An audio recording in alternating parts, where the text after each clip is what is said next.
Well, it's almost a week since I talked to Sean Lawless last. We had 3 recorded sessions discussing his experiences from the period of essentially 1987 through to 2002 with satellite information systems, SIS, SIS, and various problems you had. So, Sean, you've had, I suppose, time to reflect on the 3 recordings we had so far, which essentially setting out this story, which involved some 10 years, I suppose, of interaction trying to get your case dealt with. Well, actually 18 years. Yeah, but originally, I suppose, back to 2002. At the time in 2002. So yes. Where we left it was when you were essentially rock bottom, you had had a disagreement with SAS when they introduced what you consider to be an incorrect charge back in 1994. And then you were really fighting this, or trying to get it adjudicated, should I say, in the courts. Between that and 2002, you went through a number of different solicitors, initially paying your way and then on a no-full, no-fee basis. And essentially, at the end, on the 19th of February 2002, under extreme pressure you felt in the court, and particularly in relation to the recent death of your son, where your family home was, you found threatened, you basically caved in at the time and took a settlement which was quite derisory, as we'll have seen in terms of figures. You ended up with something like 11,000 €11,000, yes.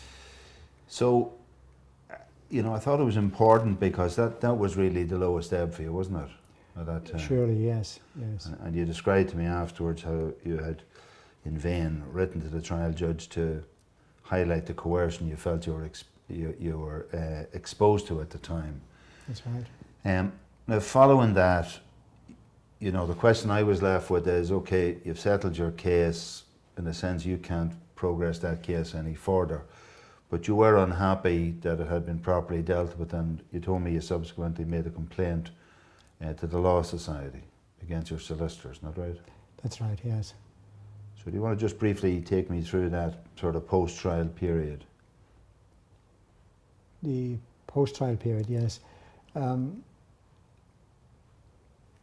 After the trial, after the 19th of, after having written to the judge, while he did acknowledge the letter, he said there was nothing he could, well, his registrar said there was nothing he or he could do about what happened in the courts. I felt that that because it was within the confines of his court, that he ought to know at the very least. As I said already, I went to the Law Society, asked them by way of a complaint, and referred to Michael Cush and Kieran Nadeau, who were... So just to clarify, you made a complaint to the Law Society against your solicitor, but you also mentioned your unhappiness with your senior counsel and junior counsel, because yes. That's where you thought you complained to, is that right? Exactly, yes. Right. Did they come back and say to you, for example, Law Society, sorry, we don't deal with barristers, you go to this other crowd to deal with them? Never came back to you? Right? Never came back to me.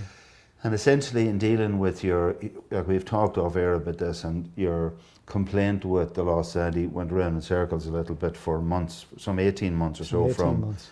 June 2002, and then in October 2003 they essentially dismissed your complaint, is that right? Just dismissed my complaint on the basis of a meeting they had with Damien Tansey and Tony Midlin. So Damien Tansey and Tony McGuinn are the solicitors that you complained about. They had a meeting with the Law Society representatives, and I presume they met with you also to hear your side? No, they didn't. No? They simply dismissed it after they met with... So they only met one side? They never met your side? No. Did you put in, did they ask you to fill in the complaints forms and all of the rest, or? No, I just made the complaint myself.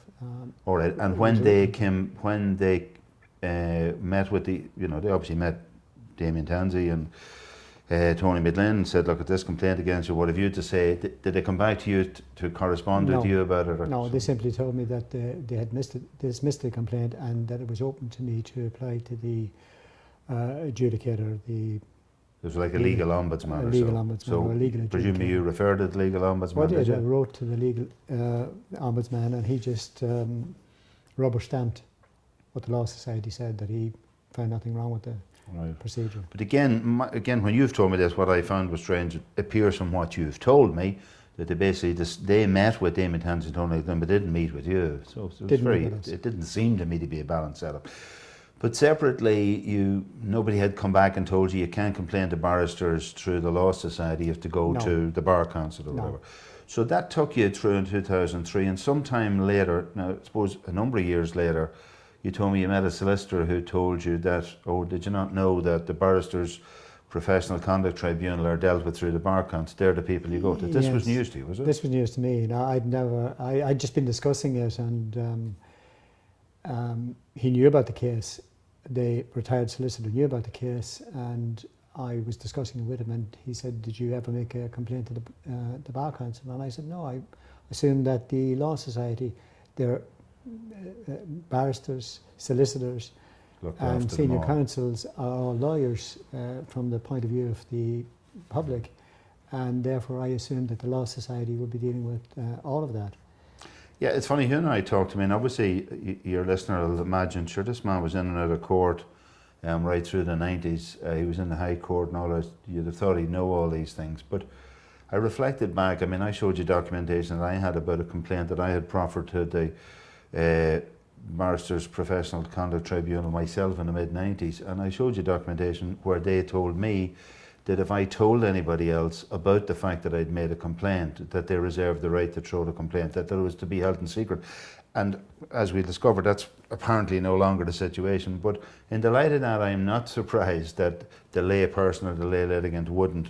Why would they know about these things? Well, nobody would be expected to know. That's what I'm saying, that nobody tells you about these things. But anyway, your reason for going to the barristers, was it that you were fundamentally trying to make a complaint and get action against them, or were you looking for information? Actually not. No, all I wanted was clarification about what happened on the day. My complaint only simply dealt with the day of the trial, and possibly to some extent the night before, but certainly the day of the trial, from 8:30 in the morning till I left the court, the precincts of the court at about 5 o'clock in the evening. Okay, so you made contact with Michael Cush then? I did. Right, your senior counsel. I wrote to him. And at this time you were looking for, as I understand, you were asking, fundamentally you're driven by what happened on the morning of the trial, purely on the morning of the trial, to change the situation from what your legal team had led you to believe was your very strong case. Nobody had shown you banana skins that you were to look out for, and suddenly, even though in the case all it lasted was from 11 until 10 to 1 or something on a day where the opening statements were being made on your side, where you felt that they were excellent, and suddenly your barrister turned around and said, that's as good as it gets. And he said you could lose your family from home. So you were stuck here because what information could have happened to change the strength or weakness of your case, isn't that right? Correct. So you say you went to Michael Cush, you sought that information from him. Yes. So did you sought a meeting with him? I sought a meeting with him. Right. And what was the response? I told him in the correspondence that I had no redress against him, or that wasn't your wish. That wasn't what I was seeking. What I simply wanted to determine was there something, did something arise that they did not tell me about on the morning of the trial that would have in some way caused the trial to be lost, or caused my case to be lost. So you made those contacts with him informally, or your direct contact with him in about 2011, isn't it right?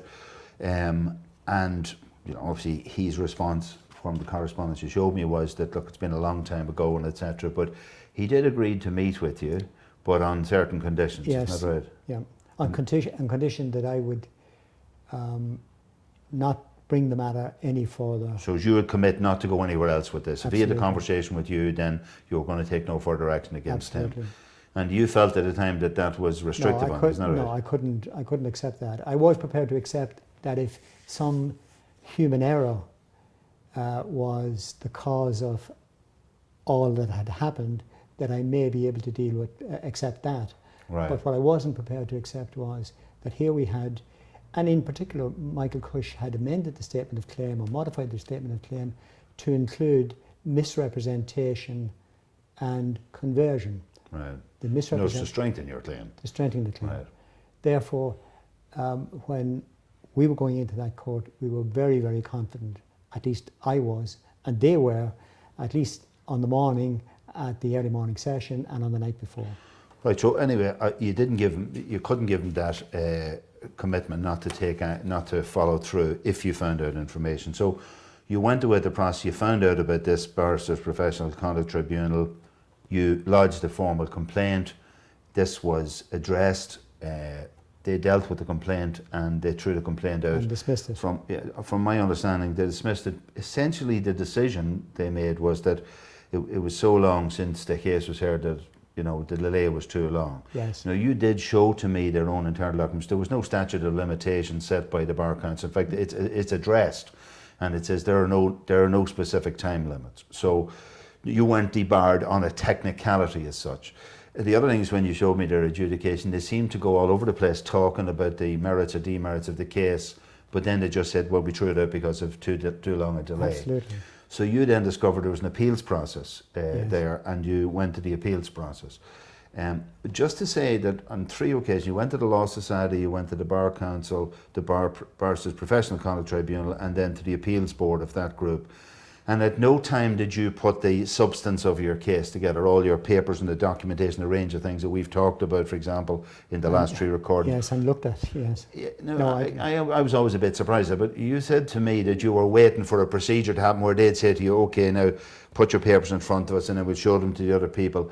Did anybody from the outset of these things set out to you a schedule for a procedure? No. Stage 1, you'll put in your paper. Stage 2, the other people will respond. Stage 3, you'll get an opportunity to respond to their response. Stage 4, there will be hearing at which everybody will be attending. Did anybody set that out for you? No. So back to the appeals board of the Barristers Professional Conduct Tribunal, they wrote to you and they say, we will be deciding this by the end of March, isn't that right? Yes. And you then, we met up and I just assisted you in at least putting, I did point out to you, I felt, look, you better put your documents in front of these people or whatever. So you put together quite a comprehensive statement in relation to this, and as far as I'm aware, you sent this off on the 11th of March. So you sent it off the 11th of March because you had documentation from them saying that they would be deciding this by the end of March. Yes. So presumed that you were in time, but you'd been given no date at which it would be decided. Is that right? So finally, you've actually put your papers in front of them, and what was the outcome? The outcome was that they dismissed the case, and they had decided on the 3rd of March. 3rd or the 7th? So not the 7th of March? Or possibly the 7th, yes. Yeah, it was just because you came back to me and you showed me a document that says, sorry, even though you sent us the papers on the 11th of March, sorry, we've already heard your case, and I thought the document you showed me was on the 7th of March. Yes. So they'd heard your case before they could actually see your case, the final document, right? yes. Even though they had led you to believe this would be heard sometime at the end of March. Yes. Yeah, now the reason I'm bringing that in, and it's important because it seems to be at every level here, you've settled out of court for a very small sum of money. You've complained to the Law Society, you've complained to the judge, you've complained to the Bar Council, you've complained to the Barristers Professional Conduct Tribunal, you've complained to their appeals board, and at every stage everybody's saying go away. So we're now here in the end of May 2013, and I'm saying, Sean, you still think there's a case here? Absolutely. Right. So I highlighted all those things because I'm not saying, on one hand, saying if Sean Lawless is right, these other people are wrong. But in fact, it seems to me that, just going back over the last 3 events, your complaint to the Law Society was essentially, it would appear from what you've said, a situation where the other side were heard and met with, but you were never met with. So that seems to be a very uneven situation.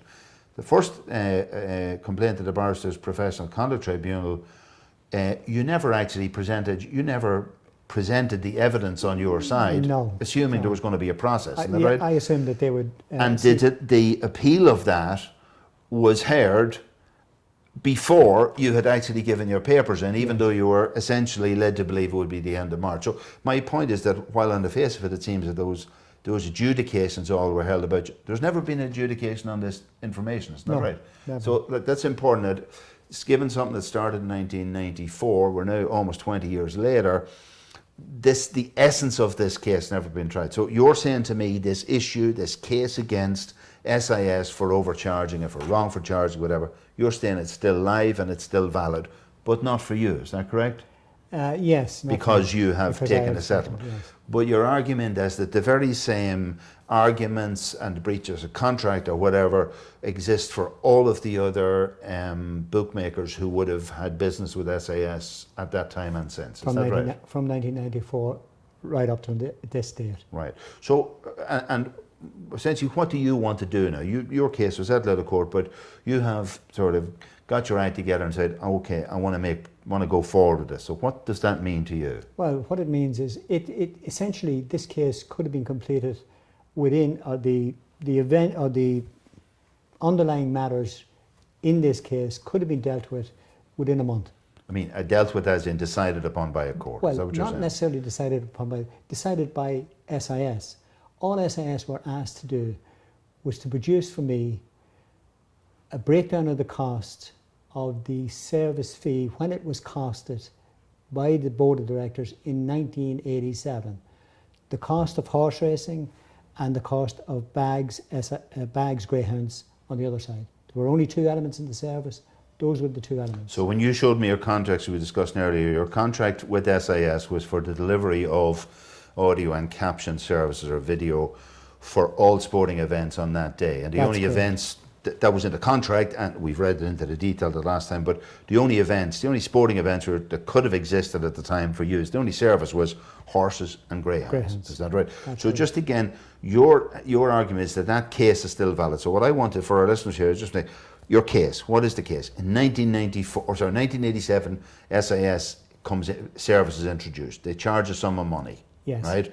And you pay your sum of money. All the bookies have paid a sum of money for a set of years. Your argument or your understanding was that this is for all the service coming in for greyhounds and for horses, right? That's correct. In December 1993, I think it is, and early into 1994, they came forward to say we're introducing essentially £444, I think, was per year extra, which was about 10% of the overall figure. We're putting that extra increase in here for greyhound racing, which you contend was already in there.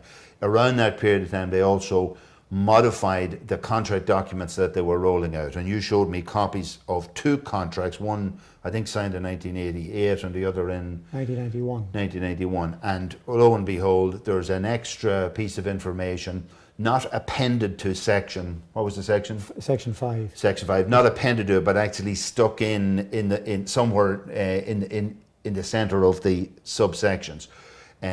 So what you're saying is there was an intentional awareness that they were sticking this extra clause in.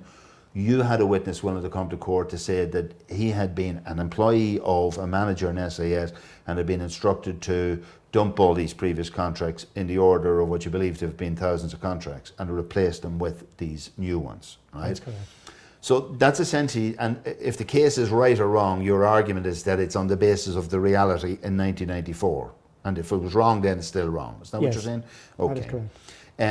And the other thing to say, just again for listeners, the sums of money. I mean, you're out of the game per se now, but you went to the forensic accountants that you had engaged around 2002 and prior to that, and you've had them work up the overcharge cost plus interest cost that you believe SAS would have wrongfully gathered or would have accrued to SAS since 1994 up to the present era.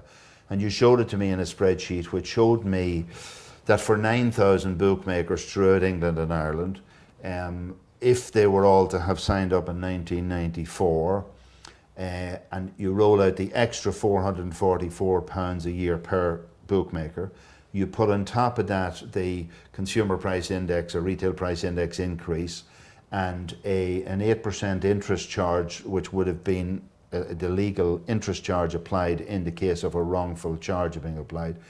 And suddenly it rolled up to being in the order of €200 million in 2013. So this is a serious crop of money, isn't that right? So according to your contention, if this case were proven that SAS have acted in the wrong, that you argued that they could be exposed to 200 million at the very least. The very least. Yeah, you said to me you'd spoken to your forensic accountants over the last week since we met last, and you said that it might actually be greater than that. Is that right? It could very well. It very likely is greater than that. But however, that's the very least they would be obliged to do is pay that money back. Right. That's at the very least.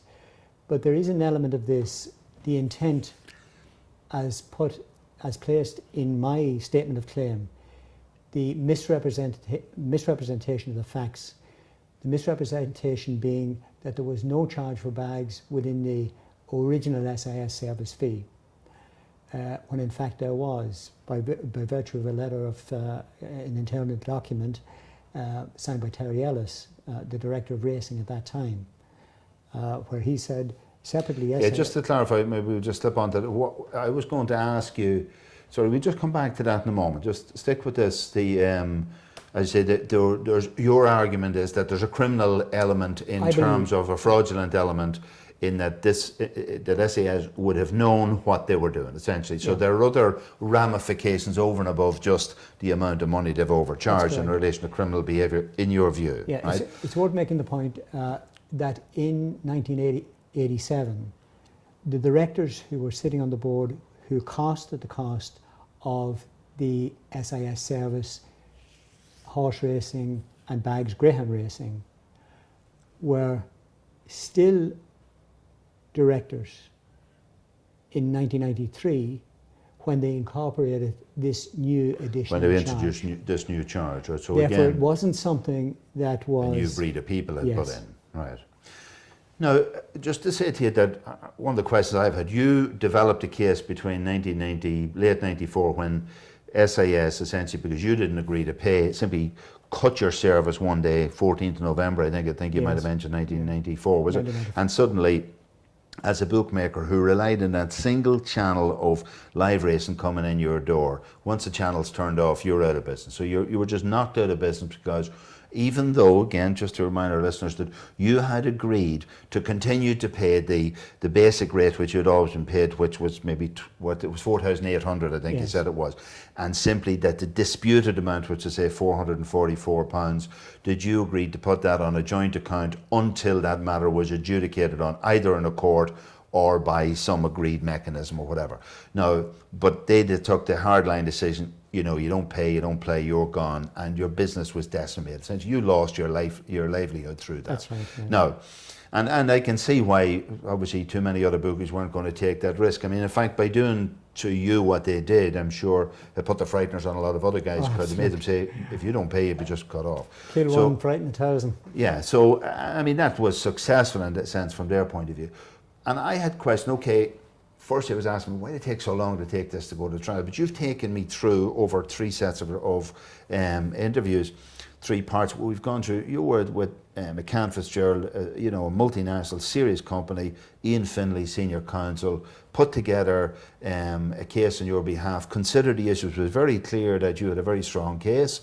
You then moved on to another senior counsel, Michael Ford, who is an expert in competition law, who reiterated that your case was really, really strong. And then you finally moved on to Michael Cush, who then also agreed that your case not only was strong, but he strengthened the claim by introducing this term misrepresentation and conversion. So at no stage, you've essentially had 3 sets of solicitors and 3 sets of senior counsel analyse your case, and none of them ever, like, you didn't move from one to the other because you said your case was no good. No, I moved from one to the other because each of them in turn wanted to settle. Yeah, and this is important again for our listeners. You made it clear from the outset, and in fact you showed me, the last time we spoke, you showed me some letter sometime prior to the case, just in 2002, and this was important. It was from Michael Cush to your solicitor Tansey. And he was saying that Sean Lawless, the client, has taken a particular view that he wants to adjudicate in this case as against get a fix of money. And that, you know, he certainly isn't judging you harshly as a result. He respects your right and your decision that that's what you wanted to do. So the relevance of that was that you wanted to make it clear that there was extensive evidence that at all stages from 94 to 2002 that you wanted your day in court. You wanted an adjudication that this was either right or it was wrong. Absolutely. As a primary demand over and above just getting a fix of money. And just to remind our listeners, back in 2000, I think it was, you were offered in the region of, no, it was 98 or something, you were offered something. 99, £80,000. You were offered 80,000 first, then you were offered 300,000, which at the time was basically would have given you 60 grand a year, I think, for the previous 5 years into your hand, which in terms of settlement, you know, if you were looking for money, that would have been what you would have taken. But your argument always was that if it was wrong, and then the money that should have been paid back to you, and that's all you ever wanted. Yes. And so essentially, what I was wondering is, okay, you have your case. You've had 3 senior counsel agreed your case was strong. On the day in court, the reason you settled, as we've discussed over the last, it was really about an incredibly emotional situation for you in relation to the death of your child, and the extreme level of pressure and what you feel was coercion on the day, which just blew your head, and you just ended up collapsing your case. But the essence of your case was the same. But since then, since 2002, you've also said to me that there are elements that have emerged which in fact strengthened the case that you've had. And in particular, I had wondered, why did you not get these in discovery? But you said this stuff, it came from the BAGS organisation. It's, what's it with Bookmakers Afternoon Greyhound Services. It came from BAGS, whereas your discovery was against SIS. You've discovered this other information. And just give me, and tell me what's the criticality or the importance of it. Well, the importance of all of the information was the witnesses who were prepared to come from the UK. Right. To give evidence. One in particular who attended on the day and was due to be heard in the afternoon of that day of the trial, gave me more information than he had previously given me, that he had. Right. Then there were others who didn't actually arrive, but who had previous to coming or been asked to come, had given me information in writing that was very useful and give me a better insight into how SIS were working or operating. But there was one particular one which I felt, when you pointed out to me, seemed to be very strongly in your favour in relation to, you said that you have documentation which was an internal BAGS, it was an internal documentation to the BAGS organisation, in which you said that it stated that BAGS were getting paid money by SIS for carrying greyhound racing, and that SIS had said in that letter that they were recovering that money in their core fee. That's correct. Is that correct? Yes, that's correct. That is a letter of the 12th of January 1994. It begins paragraph 1, prior to December 1993, BAGS met the cost of staging afternoon greyhound racing and sought to recover that expenditure through subscriptions paid directly to them by bookmakers. Paragraph 2 states, separately, SIS paid a fee for the right to include televised coverage in our service. This formed part of our overall costs and was recovered within our fees.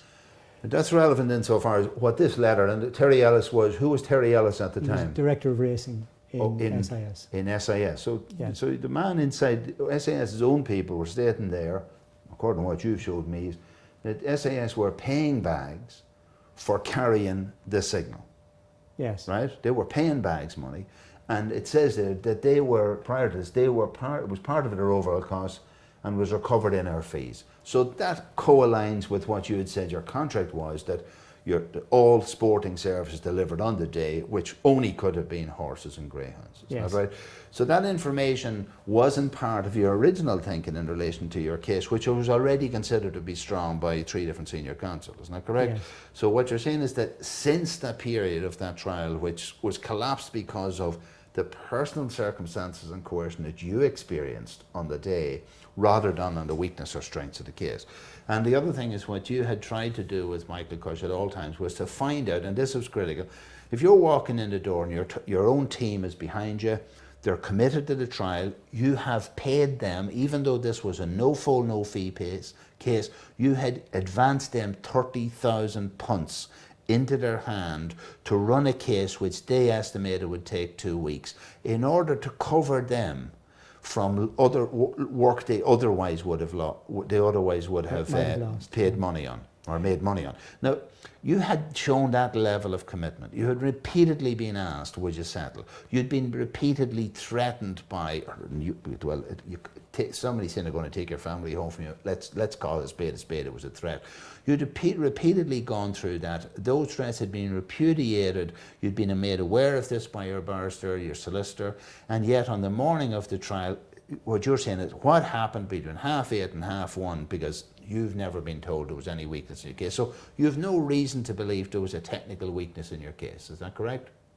No reason to believe. So no reason what you said to me is you wish now to try and develop basically a collaborative team to go and run this case. Isn't that right? Because what you see is that other bookmakers are still owed this money. Isn't that right? Well, I calculate that each person who had one shop is owed a minimum of 22,000 per shop if that shop is still open today. Right. And a relative figure if the shop closed at any time between 1994 and 2013. Right. Now, so what is your strategy in terms of going forward? Like we sat down and we discussed, I suggested we do a recording, a set out for anybody who would listen to this.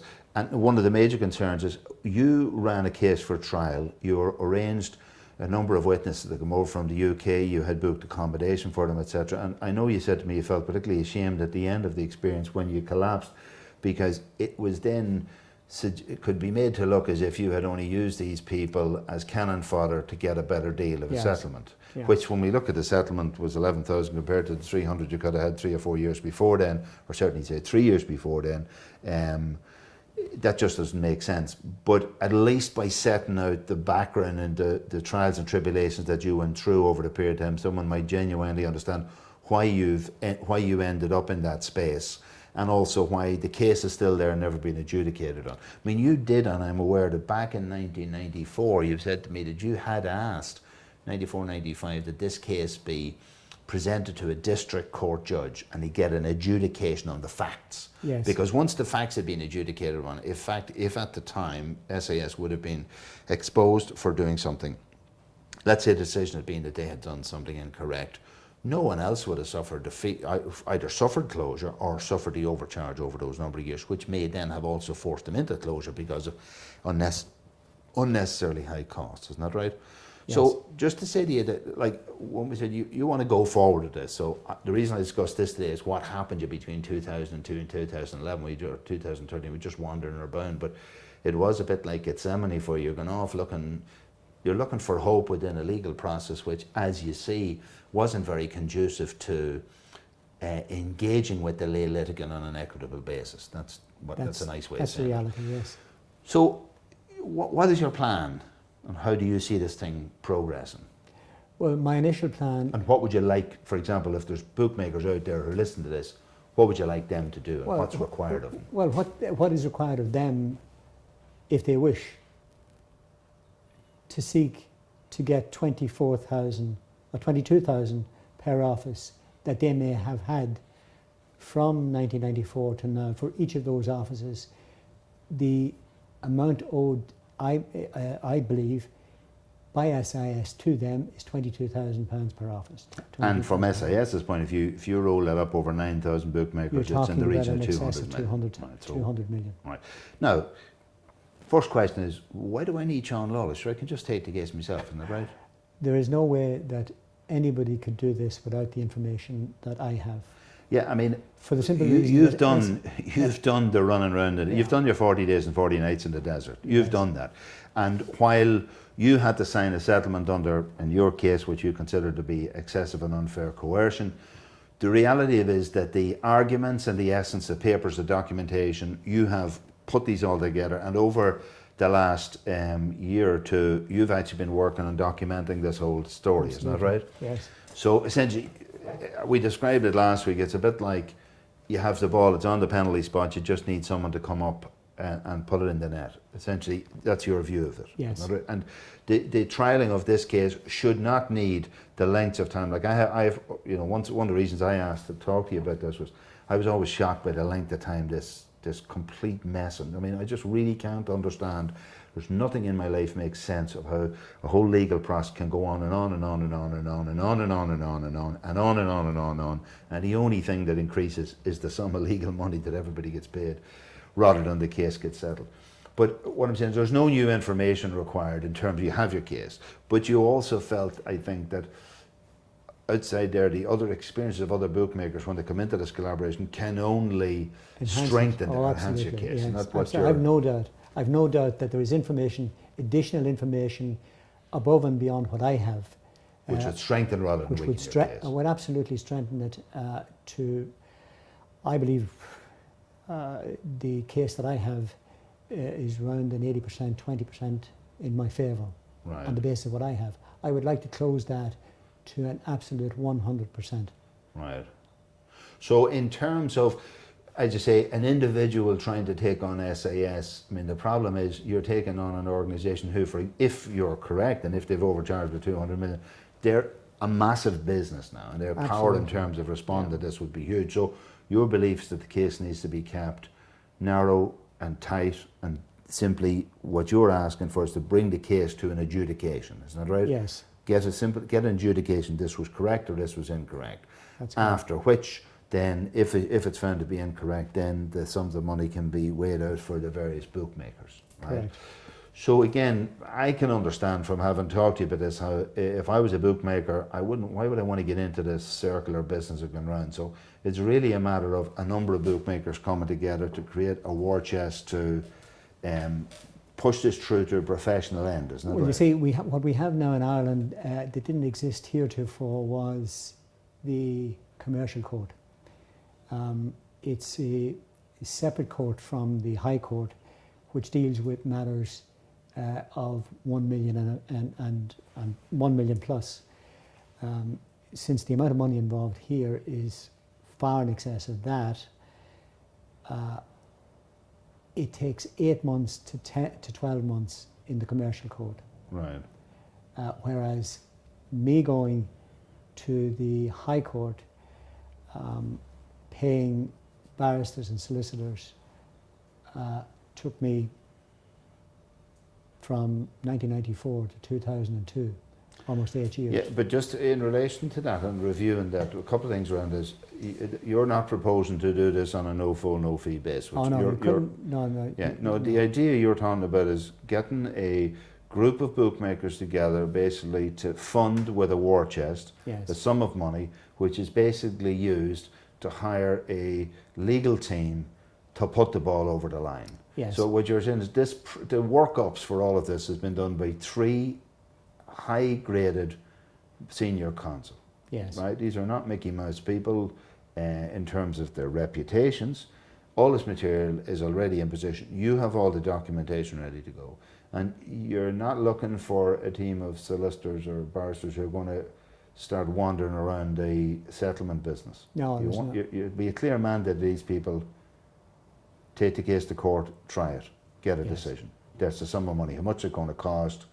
And I would suggest the other problem, an individual starting off employing a legal team with the naivety that most people who are outside the legal process have, is that they'll get the same runaround experience that you'll get. I mean, what you're saying is coming to the table, all of the, let's say, the erroneous ways or mistakes that you've made in working with legal professionals, you believe that you can put that experience clearly to benefit, and you have your whole set of case papers, isn't that right? Yes, yes.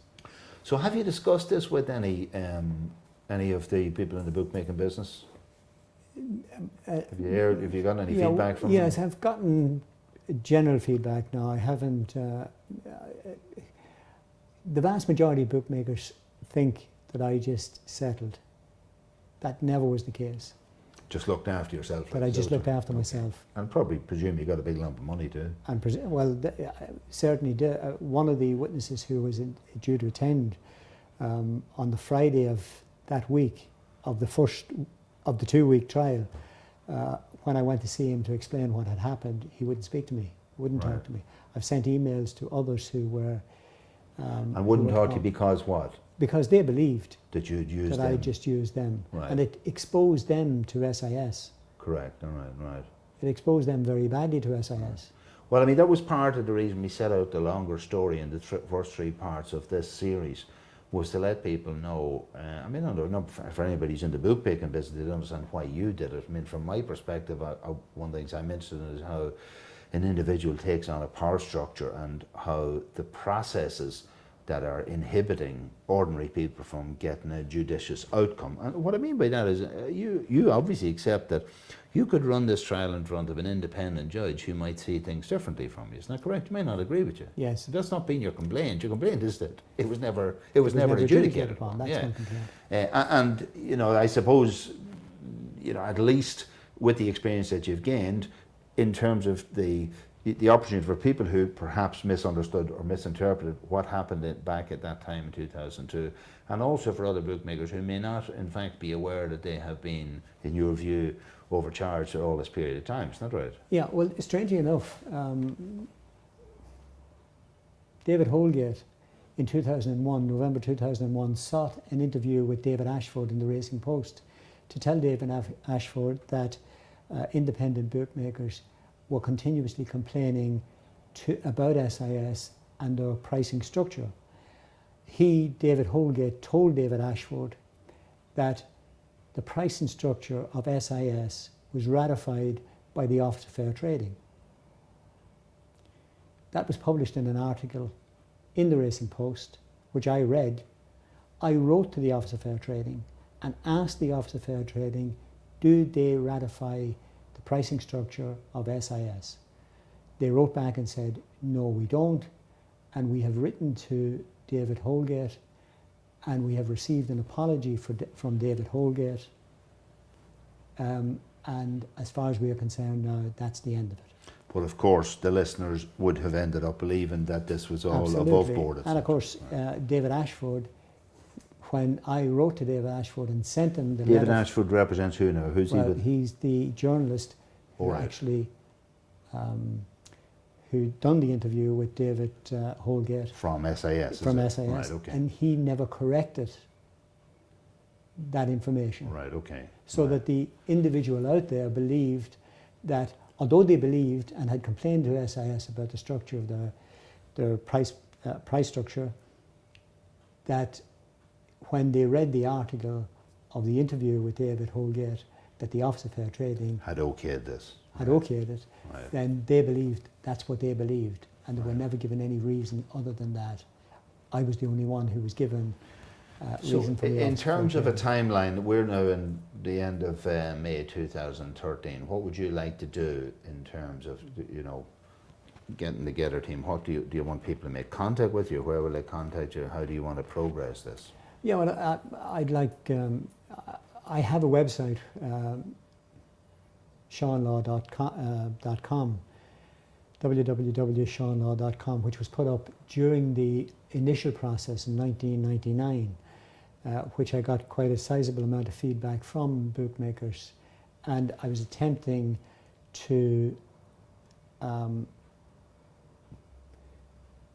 that website with information, but SIS challenged the website before Mr. Justice.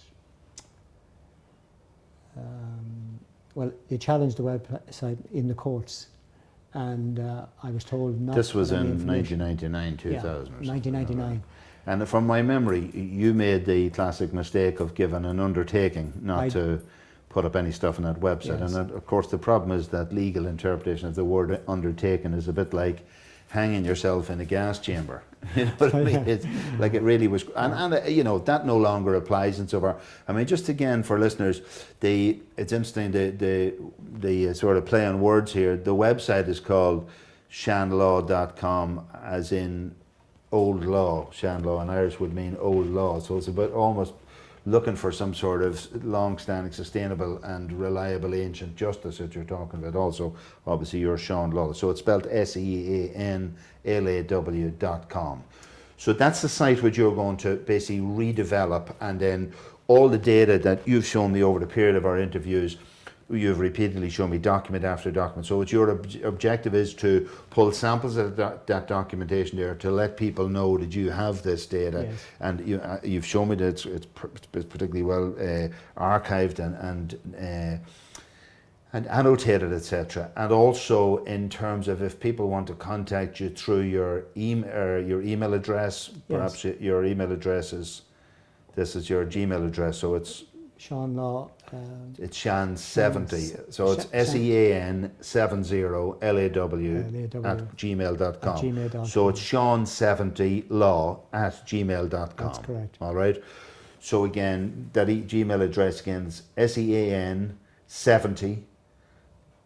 That's 70LAW@gmail.com. So if someone emails you to either ask you for further information or to get in contact, you did say to me that when you set up that website back in 1999, you had as many as 600 bookmakers connect with you, showing a support and an interest in what, because they could see it was affecting them. So it's quite a substantive, it affects them all, isn't it? If you're a bookie and you're out there, it's affecting you. Yeah.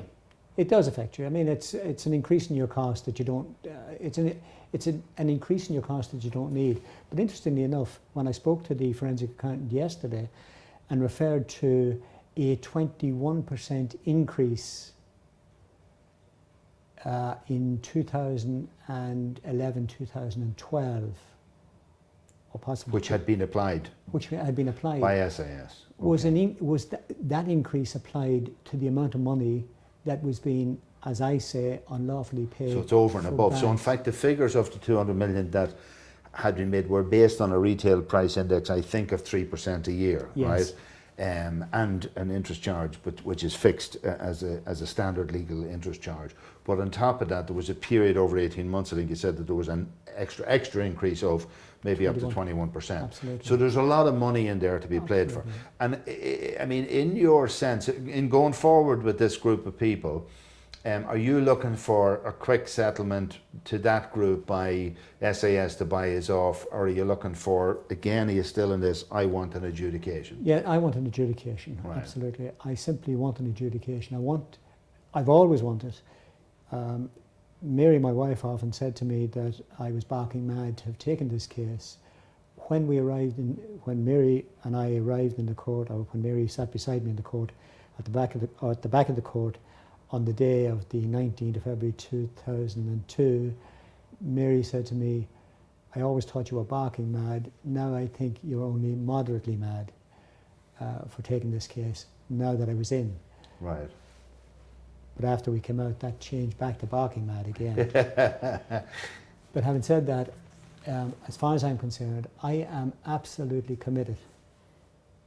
Yeah, I mean, ultimately, there's nothing directly in it for you. I mean, so the question is, why are you doing this? Why are you doing this at this time? I mean, you can't run your case anymore, but you have the tools which someone else can run their case. And essentially, what you were talking about doing is putting a group together, and essentially, out of the winnings of this case, you'll get a percentage to basically remunerate you for putting the whole thing together. Isn't that right? Yes, yes. So just to leave this then, Sean, if somebody wants to make contact with you and wants to take this forward, we're now in May 2013. Over the next couple of months, you're planning to get your website stuff together. You're planning to roll out this discussion with other bookmakers in order to put together a select group. And I presume this group, at the moment, you're going to get a limited number of people who are committed to the outcome rather than just endless tail-on people. Is that right? Yes. Well, it's obvious that the people with the most offices currently running at the moment have the most to gain. Have the most to gain and most to lose every time a 3% increase compounds upon a 21% increase in the last 2 years. Right. Of a charge that you said should never have been made in the first place. And again, just to reiterate, like we spent quite a lot of time going in. I mean, anybody listening to this would say, God, I just don't ever want to go to court. That's the only lesson to be learned out of this, stay away from law. But on the other hand, that's how people with power, put down the little person in a sense. Yeah. And there's no doubt that, I mean, if I was an SAS, I'd have a lot of money to throw at this case. Your argument is that the facts of this case are succinct and clear, is that right? Absolutely. And I think even more so, if I were SAS, I'd be very, very concerned And if I were a director in SIS in 1987, when they costed the cost of the service, horse racing and bags greyhound racing, and was still a director in 1994 when they incorporated an additional £444, which was far in excess of the retail price index increase, I would be very, very concerned. And in your view, charge you for something you were already paying for. And inserting into a contract after the principal contract was already printed, doing away with some of those contracts and inserting a new term into the middle of it rather than appending it on the end of clause 5 of the contract, right. Which dealt with service fees.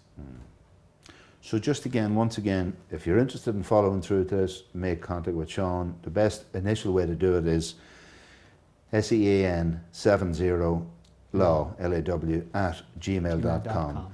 And look out over the next couple of months at the website shanlaw.com. Right. All right, Sean?